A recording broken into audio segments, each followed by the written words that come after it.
The 1920s and 30s were a golden age for film comedy in American cinema.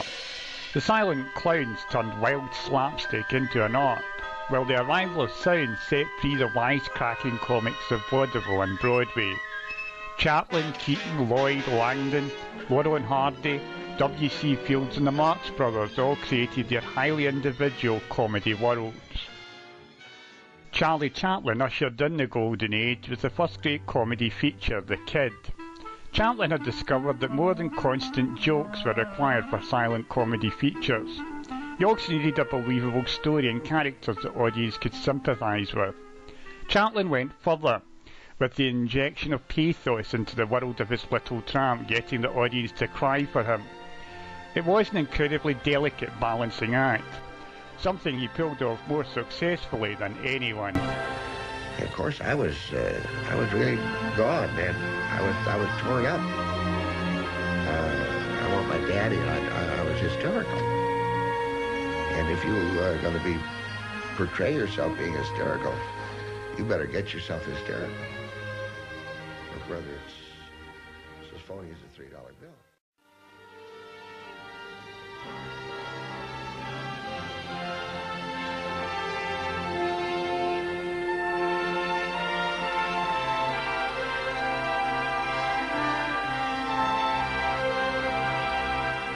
That was where the scene reaches its emotional peak, because we're both crying, real tears. And to see this great clown that people had always seen, as a mischievous tramp, really crying was a real shocker to most people. But he couldn't leave them there.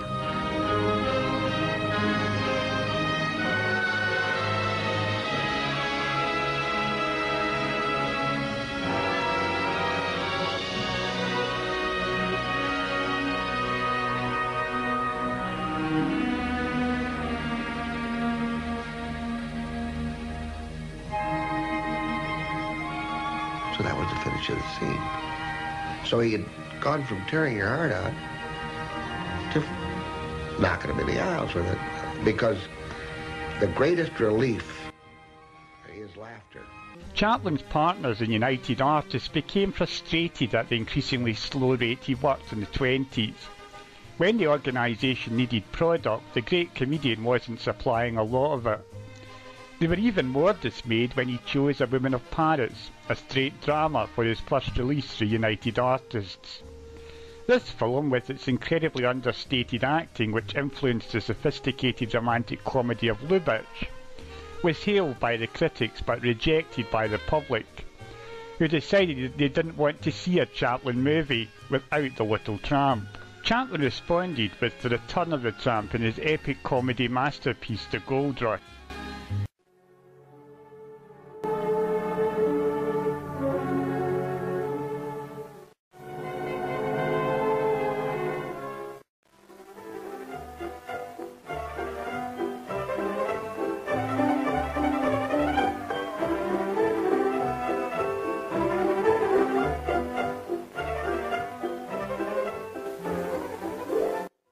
The coming of sound threatened the international language of silent film, and Chaplin chose to hang on to his worldwide audience for as long as he could. City Lights and Modern Times are really silent films, with musical scores, sound effects and occasional voices. It wasn't until The Great Dictator in 1940 that Chaplin made a fully fledged talkie. I never thought we'd come to this. Here we have the star dressing room without a dresser. Oh, well, I guess we can put up with it for one night. Chaplin used Buster Keaton as his comedy partner in Limelight, his tribute to the music hall world of his youth.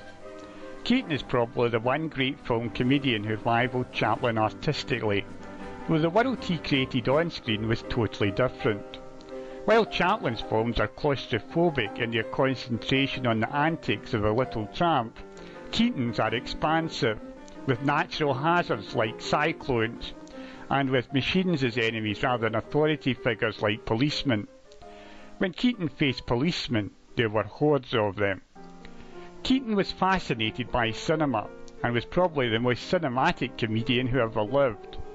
Witness the multiple busters of the Playhouse or the extraordinary entering of the screen of the projectionist in Sherlock Jr. He also had a unique view of women in his films. They weren't put on a pedestal as Chaplin's were, but were often depicted as sillier than Buster. They became just another comedy prop. Keaton also had a cynical edge to his films. His was a dry wit, at times even surreal. Possibly this is one reason why he wasn't as popular in his time as his big rivals Chaplin and Lloyd.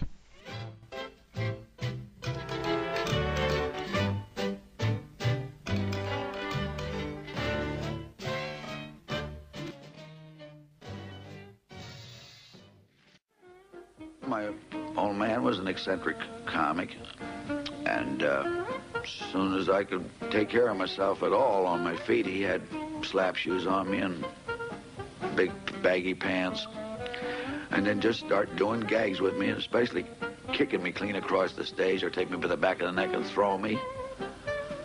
By the time I got up to around 7 and 8 years old, we were called the roughest actors ever in the history of the stage.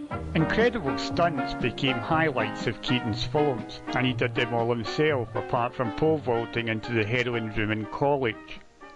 Keaton broke his ankle on a moving staircase during the making of The Electric House. He almost drowned during the making of Our Hospitality, and fractured his neck after being thrown against a railroad track in Sherlock Jr.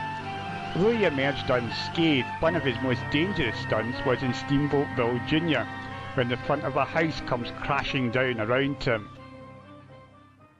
Keaton's greatest film is The General, an authentic comedy epic about the Civil War. The film went way over budget and failed to meet its costs. Sadly, it represented the beginning of the end of Keaton as an independent filmmaker.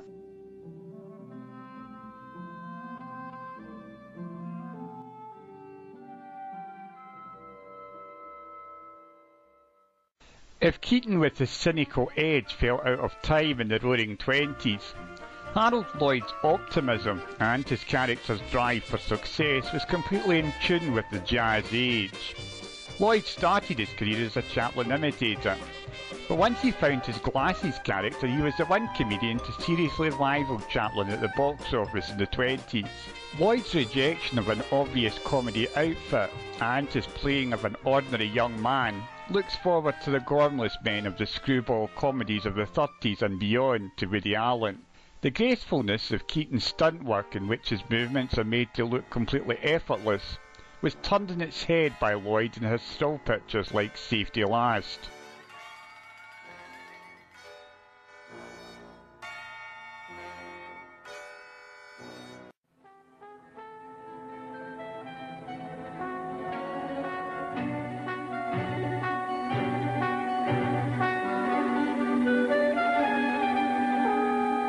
You know, the funny thing is, they've almost got me down as a stunt comedian because the films that I made that had thrills like that in had a real impact, and they remember those. But actually, out of nearly 300 films that I made, somewhere between 250 and 300, I only made 5 that had thrills like that. That's a small amount.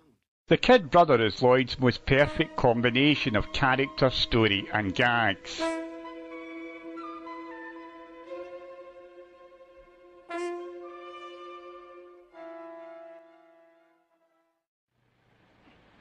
Sound appeared to emphasise Lloyd's less appealing character traits, and his optimism no longer seemed in tune with the times. Silent comedians in general struggled to adapt to sound, as their comedy was so rooted in pantomime. Talking seemed an intrusion into their comedy worlds. Harry Langdon's career was interrupted by sound after only a few years as an independent. His career was the shortest and most controversial of the great silent comedians. Langdon brought a lot of his grown-up baby character from vaudeville, and even more in his own performance before Frank Capra and Arthur Ripley supposedly invented it. Capra certainly helped Langdon, but even after the comedian fired the future major 30s director, he still produced some interesting material in the films he directed himself. Langdon's real problem was the bizarre nature of his 40-year-old baby character. the fact that it was based on contradiction and ambiguity. If you start defining the character, it falls apart. I'm not convinced even Capra realised this.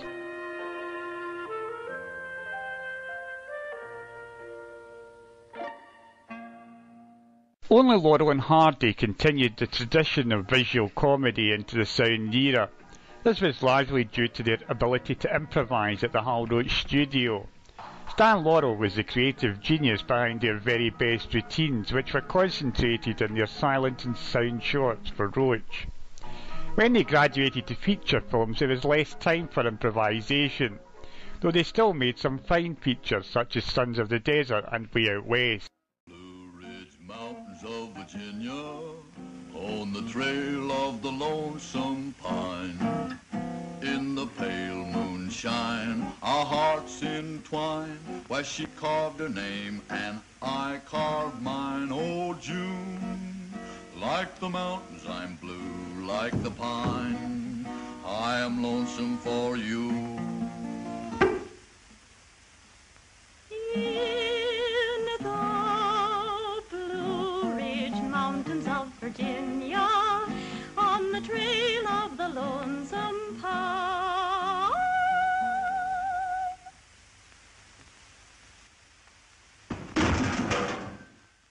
Like Laurel and Hardy, W.C. Fields started his film career in the silent era. The sound gave us that rasping voice, forever complaining about the world of inconsiderate children and nagging wives he inhabited. Fields probably got away with more roguish behaviour than any other film comedian. Depression audiences loved his caustic view of life.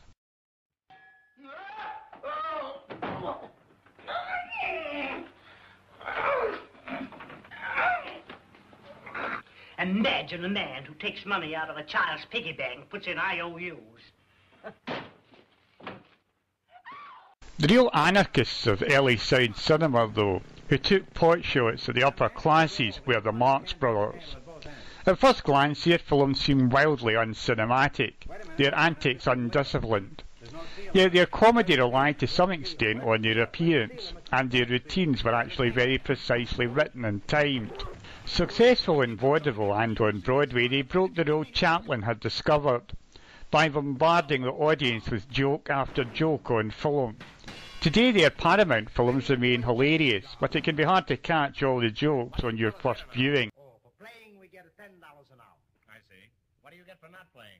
$12 an hour. At MGM, under the guidance of producer Irving Thalberg, their comedy slowed down and the jokes come across better, but their characters were softened by romantic subplots.